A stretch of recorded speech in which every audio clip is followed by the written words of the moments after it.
The LA Zoo is getting ready to open the new Cape Vulture exhibit this Thursday. The zoo is giving ABC7 an exclusive first look at the exhibit, the move of the birds into their space, and how the species is thriving under their care. And our community news producer, JJ Zavala, has the story.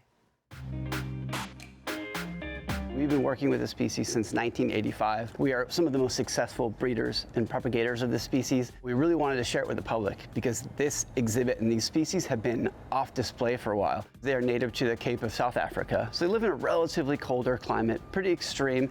They like to nest in these giant colonies. So we built this nesting wall behind us, which has lots of little niches and areas and space for the pairs to raise their young, but also be surrounded by their peers. And that really seems to be what helps them and makes them excited to breed. Whenever an animal is put in a new habitat, there's a lot of consideration that the keeper staff, the veterinary staff, the management staff has to make sure that they can thrive.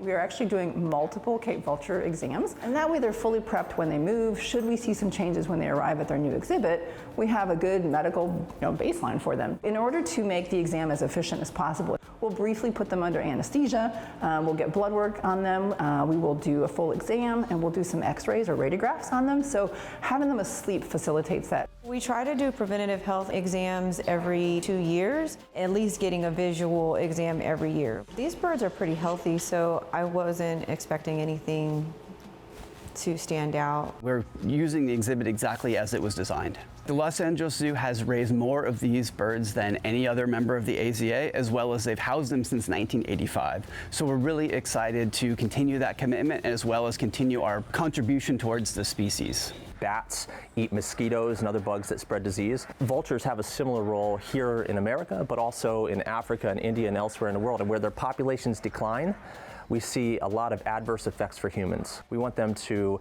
understand why it's important and get involved in conservation, whether it's right at their house, making native gardens, or whether it's bigger actions in the way that they vote towards environmentally friendly policies.